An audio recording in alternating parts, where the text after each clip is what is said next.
When did you first realize you could scrap? I still don't know if I can scrap. I gotta find out some more. I don't know. I just realized one day when I was just playing around boxing and somebody punched me and I realized, it doesn't even hurt. And that's when I realized that well, I didn't realize, but then I just knew that punches don't hurt. Speaking of that, what is your head made of? I don't see it ever bruise or bleed or anything. No, I don't know. Just gotta knock on wood. Yeah. The story of how you got introduced to BJJ, your neighbor Tom Callis. Yeah, my neighbor Tom Callis lived right on this road, and he did a couple of jiu-jitsu lessons, and he seen us kids wrestling around, boxing and hanging out, and he wanted a bunch of kids to just work out with, not because he wasn't teaching, not just to have fun and roll around with. And then we started. So I didn't want to really do it, and my dad was like, "Come on, go do it." So I went down, and then Tom choked me out, tapped me out, and I was like, "Man, there's something to this," and my brain just started going. So we can thank Tom. Yeah, I really gotta thank Tom Callis. I tell him that all the time. Thank you, Tom. You still work with him, right? Yeah, he lives right here. I mean, on the website you have his website and all that. Yeah, Tom, the master martial arts gym owner, businessman. Extraordinary. You earned the nickname The Prodigy early on. In a recent interview, I saw that you were thinking about changing it. If you could change it today, what would you change it to? J. Penn Jr. I don't know. Just stick with that one, huh? Yeah, we'll stick with the Prodigy for now. That was a cool one. Talk about your flexibility and how that helps.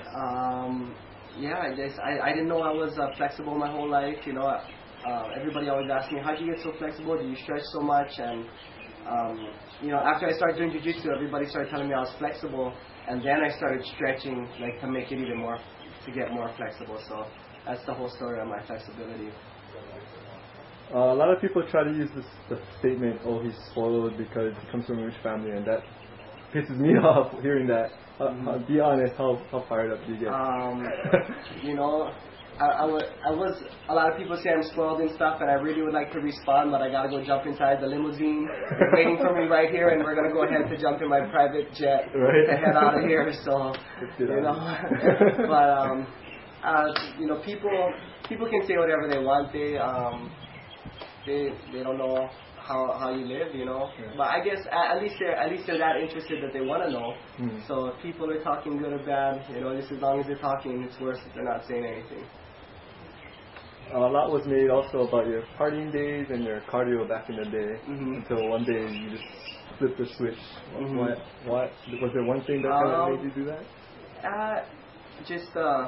I didn't like, you know, partying after a while, and I mean, I still don't mind it, but I mean, now the daughter and just the whole training and everything, I wanted to take it more serious, you know. I wanted to see, you know, how far can I get, how good can I get. So, you know, it's constantly evolving. I mean, it still isn't finished yet, and I don't think it ever will be. Like, every time you go into a new training camp, you try new methods and you try to improve, and that's just how it goes. I don't think there's ever an end all, say all, this is it, this is how you train for a fight.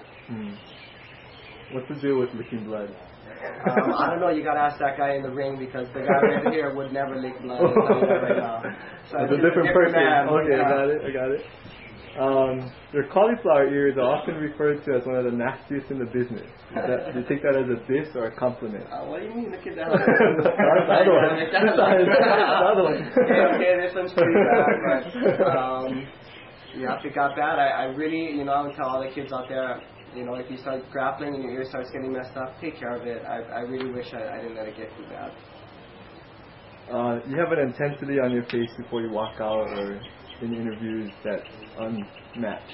Well, do you think it's just, are you like pissed off or focused, or what is that? I think I get focused when I'm doing interviews or in a match, but I think it's just, you know, I'm emotionally involved and I'm there, and I really want to do my best, and I want to do my best, whether it's fighting or entertaining the fans or whatever it is, you know, and I really feel I have a genuine like or love for the sport of mixed martial arts, and I take this stuff very serious. You know, this isn't just a game for me. Did you catch Machida's performance? Oh, I got to see Lauto Machida knock out Rashad Evans, and that was just amazing how he did that. He did an awesome job, and Rashad went down. I don't think Dana White would allow it, but is that a rematch that you'd like to have one day? You know, we'll see what happens in the future, you know, with Lauto and stuff. I mean, first thing first, I got to beat Kenny Florian coming up on August 8th, and then I'm going to move forward slowly and see who we fight next, and I want to make sure I got a couple rematches in mind, you know, that I want to have. Speaking of UFC 101 against Florian, how's the training going so far? The training's going great for the UFC 101. I'm making sure not to overtrain. You know, we started a couple months ago, and I'm training with Marv Marinovich. We'll be spending our last 8 weeks in California with a bunch of good training partners. With Marv Marinovich there, Jason Perillo will be there. Rudy Valentino's going to fly up. So I feel very good about this training camp. Just a while ago, you also came back from training with Marv. Yeah. How did that go? Marv is just amazing. You know, I don't want to get into everything that he does, but it's just his fundamentals for making somebody get to a much better athletic performance. It's just amazing how he tackles athletic problems, and he really is. That guy's a genius. Kenny Florian, he's no joke.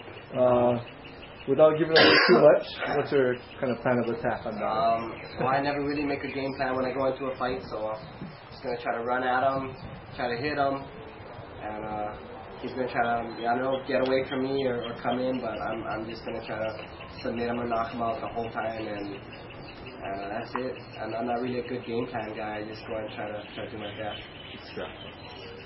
Are you concerned at all about his notorious elbows? You know, I'm sure he's going to be coming out with his elbows and stuff, but actually it's better that I know that his elbows exist, you know, and he's good at them, so I think already that's an advantage, knowing is half the battle. There's also our Hawaii boys, Kendall Grove and Shane Nelson, on the same card. How does that make you feel? I'm really excited to have Kendall and Shane on the card with me. You know, I'm going to be a lot more comfortable, so I'm not going to be the only one with pressure on my back tonight. They got to share the load. Years ago, probably something like this would have never happened. 3 out of the 11 cards or fights are actually Hawaii. That's right. 3 out of the 11 fights are people from Hawaii. That's amazing. You're also in a movie, and now you're Never Surrender, and you're also in a video game, Undisputed. It must be good to be DJ Penn right now. I don't know.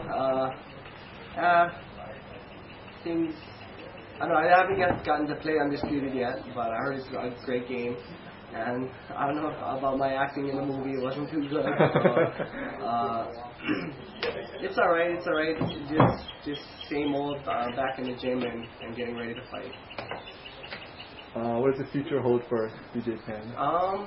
After we beat Kenny Florian on August 8th, come back, relax, and then I don't know. We'll see how it all goes. You know, I want to get another title defense quick, right away, right after it. So we'll see how it goes. Anything else to add to your fans out there? I just want to thank all the fans of MMA in general and all my fans, and thank you guys very much for the support, and thanks for speaking with me. It's been a long ride, and it's been fun. Thank you guys. Cool.